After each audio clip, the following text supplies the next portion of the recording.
All right, what's up, gang? I was hopping on the old internet, interwebs, and I was looking through some of the dirt sheets, some of the posts, and I think late last night was the first time I saw one of the posts. But I went on to bed, and today I've seen a bunch of them, and it's saying that Dustin Poirier and Colby Covington are going to fight at UFC 309, which would be, I believe, November 16th. So about a little over 2 months away, looking about 10 weeks. So that's about the appropriate timing for a camp. And that would be on the same card that it's supposed to be John Jones and Stipe, uh, if I've got all that right. Now, in my head, why I'm making this video is, I guess, one, I want to see, is that I think that's a fight everyone would want to see. Like, as we talk about fanship and who we like and who we don't like, I think most everybody's going to be like, yeah, I'd watch that fight. It's not a fight I'm not going to tune into. Dustin is a fan favorite for being a humble man, like being a good person, being a role model type character. And Colby Covington is the ultimate heel right now. I don't know if there's a bigger heel than Colby in the game right now. There's some guys like Patty could make a really, really good heel. But Colby's been playing the role. He's known for it. His fans enjoy him being the heel. You know what I mean? So it's just a perfect matchup because the majority of people that you market to aren't even in the sport. So when you can paint Colby out as such a rough and hard to like guy, and then Dustin's like someone you can easily like, it's an easy way to sell it promotionally. But I want to go a little more in depth. This concepts with Kimbler, so everything's just kind of a little left field. It's just a little different.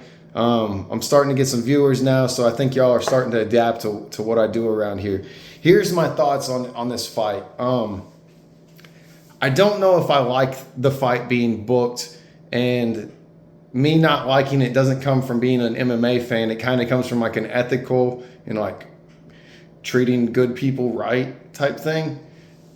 I don't quite know how to word it. So here's my thoughts right now. The UFC is known for when someone is leaving, they feed them to someone else.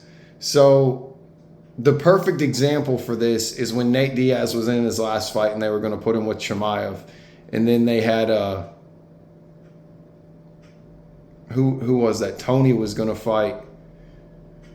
I forget who Tony was going to fight, and they swapped it around. Tony ended up fighting Nate Diaz, which was a perfect matchup. It was like backwards from the start, and I swear those fighters did that on weigh-in day. Like they stood there with each other and were like, "This is a bunch of bullshit. Let's stick it to the UFC." I don't know that for a fact, but that wouldn't surprise me. So Dustin's made it clear that he doesn't have many fights left. He wants to fight for something, and it's not going to be a belt. So like the fight has to mean something to him. He's got some true hate for Colby for whatever reason it is. In addition to that, that matchup's going to draw a lot of people. It's not going to draw like the Conor fight, but it's going to draw a lot of people to watch that. And it can be promoted really, really easily. So I get why Dustin would take that fight. But guys, you got to remember, Dustin's at 155, and I don't feel like Dustin cuts a lot of weight to get to 55. I feel like Dustin probably walks around at 65, 70, probably. And Colby fights at 170. And Colby talks about how he doesn't cut weight and whatever. Colby walks around at 85, 90 to 200. Depends on what he's got going on in his life. But, so Dustin would be going up a weight class. Usually I'm pretty supportive of fighters going up the weight class at the end of their careers. A lot of fighters make the mistake of going down, and if you follow the statistics of how people do, it's like the lower you go in weight, the more talented or able fighters are. So it usually doesn't work out when you're going down, but it can work out really, really well when you go up. The challenge with this, though, is I know this is going to sound crazy. I know this is going to sound really crazy because Dustin just fought Islam and did really, really well wrestling. Colby's wrestling is going to be different. And Colby, I just feel like Colby's going to hit so much heavier than what Dustin can. And I feel like Colby is going to be really good at laying on Dustin, whether it's on the cage, keeping him pinned for time control, or it's just getting on top of him and working positional control for 3 rounds. I doubt they booked this for 5 rounds. They could, but I doubt they booked this for 5 rounds. So it's going to be for 3 rounds. So the way I see the fight playing out is I see it playing out for Colby, but I don't see it being exciting. I think Colby will do enough striking. Like, I think Colby has that figured out where he can keep the fans entertained just enough, but still win the fight intelligently. But I don't see it going well for Dustin. The only way I see Dustin winning against Colby is if they stand there and bang and Dustin just outspeeds and outpaces Colby. And that's not going to happen. Colby's last performance wasn't as great as he was pretty stagnant or whatever. This is the perfect fight for Colby to bounce back. And I think that's also part of the booking too, is it's like if Dustin is leaving, put him in there with Colby. Colby's not leaving.